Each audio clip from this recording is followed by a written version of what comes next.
My life was a series of side hustles held together by duct tape and desperation. On that particular Tuesday, the hustle was delivering a ridiculously overpriced floral arrangement that looked like a peacock had exploded in a rose bush. My van, a 20-year-old rust bucket I'd nicknamed the Clanker, was making a new, alarming sound, and my bank account was hovering somewhere between instant ramen and declined. To top it off, the delivery was to some mansion in the West Hills, where the driveways were longer than my last relationship. I finally found the address, a massive modern house made of glass and cedar that seemed to cling to the side of the cliff. I pulled into the curved driveway, my focus entirely on not letting the peacock arrangement topple over. I put the Clanker in reverse to straighten out, glanced in the rearview mirror for a split second, and then, *crunch star. It wasn't a loud noise. It was a quiet, expensive noise. A sound of high-end metal and designer paint giving way. My heart plummeted into my shoes. I got out of the van, my legs feeling like jelly, and saw it. Parked silently behind me, in a spot that hadn't been there a second ago in my mirror, was a vintage Porsche. It was a deep, metallic green, and it was perfect, except for the new fist-sized dent in its passenger side door, courtesy of my van's rusty trailer hitch. I was going to die. Or worse, have to sell a kidney on the black market. The front door of the house opened, and a guy walked out. He was tall, dressed in simple, well-fitting jeans and a plain gray t-shirt that probably cost more than my rent. He had dark, wavy hair, a clean-shaven jaw, and serious, intelligent eyes that were currently fixed on the dent in his car. He didn't look angry. He just looked tired. "Oh man," I breathed, my hands starting to shake. "I am so sorry. I swear It's okay," he said, his voice quiet. He walked over and ran a hand over the dent, his touch surprisingly gentle. "It's just a car." "It's not just a car. It's a Porsche," I said, my voice cracking. "Look, I have insurance, but I don't know if it covers, acts of God and financial ruin." A ghost of a smile touched his lips. "I don't think my insurance company will accept act of God as a reason." He finally looked at me, really looked, and I felt my face flush with a mix of shame and panic. "Let's just exchange information." We did the awkward dance of swapping phone numbers and insurance cards. My hands were trembling so badly I could barely write. He saw the floral arrangement in the back of my van. "Is that for this address?" he asked. "Yeah. Julian Hayes?" "That's me," he said. He took the flowers, and I noticed the old, beat-up guitar case lying on my passenger seat. His eyes lingered on it for a moment. "Look," I said, the words tumbling out in a rush. "I know my insurance is going to be a joke. I'm broke. Like, my bank account is a joke broke. But I'll figure it out. I'll make payments. For the rest of my life, apparently." He was quiet for a long moment, just looking from me to the guitar case and back again. "What kind of music do you play?" he asked, the question so out of left field it threw me completely. Folk. Americana. Stuff like that," I mumbled. "Why?" He seemed to come to a decision. "I have a proposition for you, instead of the insurance. A way to work it off." I eyed him suspiciously. "I'm not doing anything weird, man." He actually chuckled, a low, warm sound. "Nothing weird. My grandfather passed away a few months ago. He left me his house and his workshop. I need to clear it out, sort through his things. It's a big job, and I could use some help. It's physical work. Packing, moving, cleaning. We can figure out a fair hourly rate, and you can work off the cost of the repair." I stared at him. It was the strangest offer I'd ever heard. But it was also a lifeline. A way out of a debt that would have crushed me. "You'd really do that?" "He was a good man," Julian said, his gaze turning distant. "He wouldn't have wanted someone's life to be ruined over a stupid car door. The workshop is in the back. Come by tomorrow morning. We'll start then." And that's how I found myself in a dead man's workshop, trying to pay off a debt to a rich guy I'd met 10 minutes ago. The workshop was a separate building behind the main house, a beautiful old structure with big, dusty windows that let in streams of hazy morning light. The second I stepped inside, the smell hit me wood. Not just the scent of pine, but a complex, layered aroma of cedar, maple, and rosewood, mixed with the faint, sharp tang of lacquer and old dust.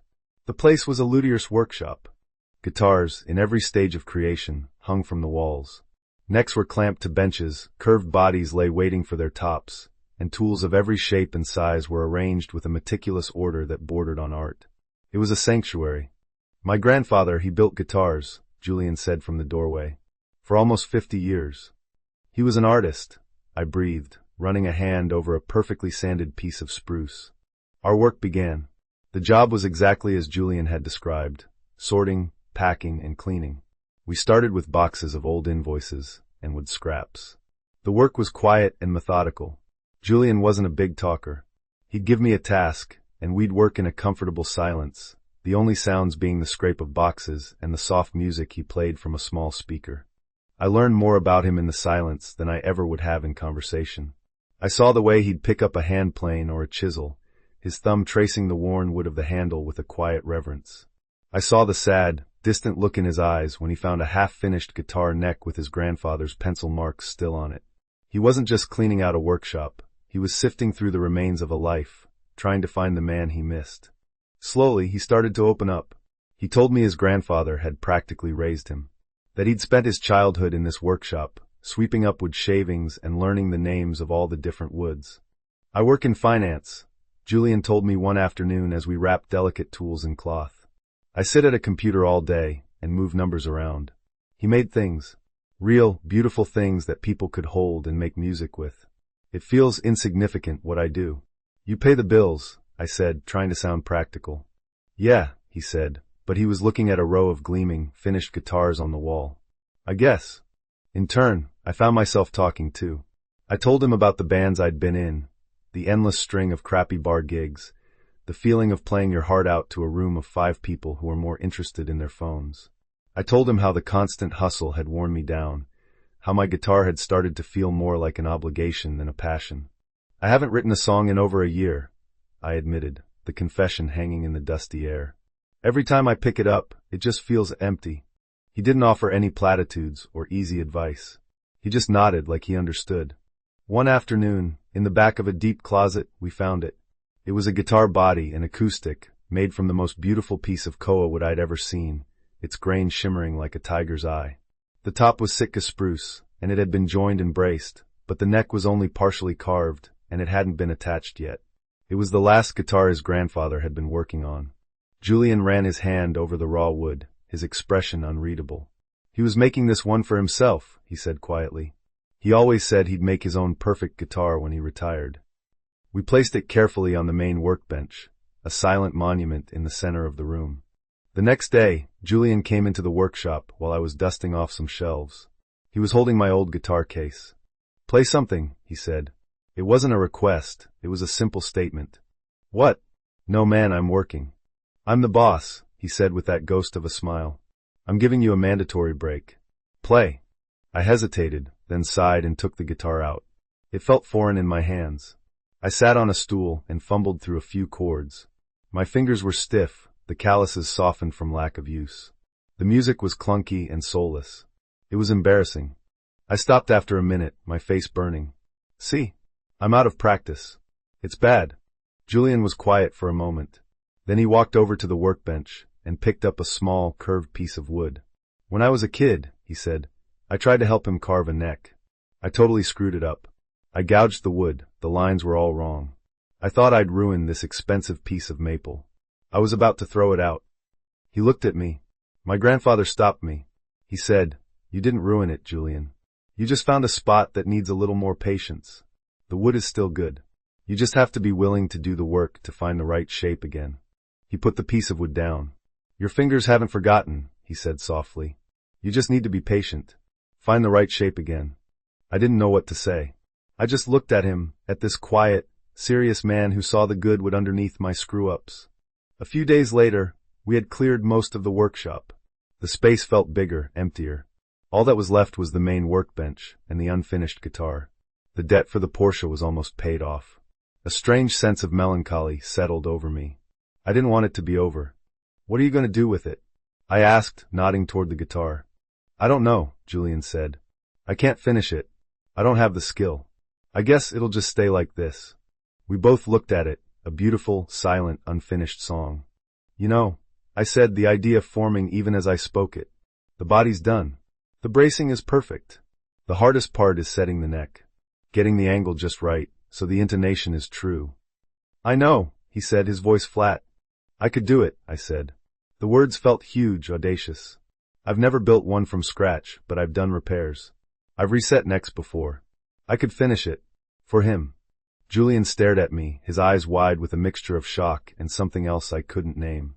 He was being asked to trust the clumsy guy who'd smashed his car with his grandfather's final, most personal creation. He walked over to the wall and took down a small, specialized chisel. He held it for a moment, then walked back and placed it in my hand. "Okay," he whispered. For the next week, I didn't pack boxes. I worked on the guitar. Julian would sit nearby, cleaning tools or organizing hardware, just watching. The workshop became a different kind of quiet. A focused, creative quiet. My hands remembered the work. The feel of a sharp chisel shaving off a curl of wood. The precise measurements. The patient, repetitive sanding that made the wood feel like silk. It wasn't just wood and glue. It was a conversation with the man who had started it. I could see his intent in every cut, his mastery in the perfect joinery. I wasn't just finishing a guitar, I was honoring a legacy. And in the process, something inside me started to heal. The empty feeling was replaced by a quiet, steady focus. The love of the craft, which had been buried under years of hustle and disappointment, was coming back to life. The day I strung it up for the first time was nerve-wracking. Julian stood by the bench, his hands shoved in his pockets, his anxiety a palpable thing in the air. I tuned the strings, my heart hammering. I took a deep breath and played a simple G chord. The sound that filled the workshop was breathtaking. It was rich and warm and resonant, with a clarity that sent a shiver down my spine. It was the most beautiful sounding guitar I had ever heard. It was alive. I looked up at Julian. His eyes were shining with unshed tears. "He would have loved it," he said, his voice thick with emotion. I kept playing, a simple melody I hadn't thought about in years. My fingers moved with a newfound confidence, a muscle memory that came from the heart, not the head. The music filled the space between us, saying everything we couldn't.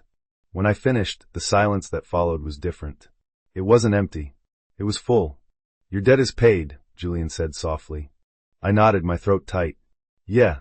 The thought of not coming back here tomorrow, not seeing him, left a hollow ache in my chest. He stepped closer into my space. He reached out, not for the guitar, but for my hand, the one resting on the neck. He laced his fingers through mine. "But I was hoping," he said, his gaze intense and unwavering, "that you'd consider staying. Not as a job. Just staying." I looked at our joined hands, then into his eyes. And I saw my future. It wasn't in a sold-out stadium or on the cover of a magazine. It was here, in the quiet workshop, making music with him. "Yeah," I said, a slow smile spreading across my face. "I think I can do that."